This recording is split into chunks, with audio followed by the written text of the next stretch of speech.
i të akuzuarve, sepse kështu parashihet edhe me ligj edhe me rregullore, është diçka që nuk është parë ndoshta për publikun, që unë po e them ato që kemi parë nga galeria, 4 gjyqtarëve në momentin që u drejtoheshin pra të akuzuarit,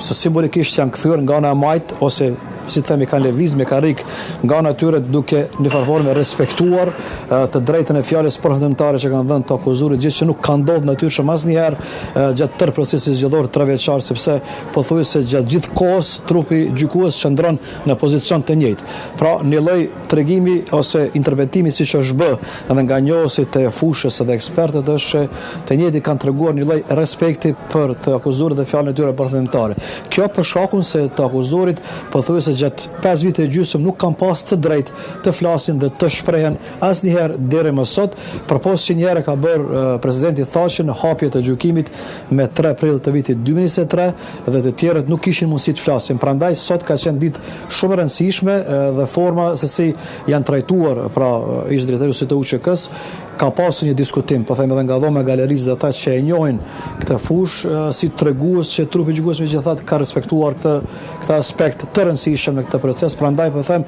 edhe fjala mbyllëse është ndoshta më shumë e rëndësishme edhe për aspektin e dërgimit të mesazhit, por edhe tek provat përfundimtare të cilat tash 3 vite i kanë dhënë edhe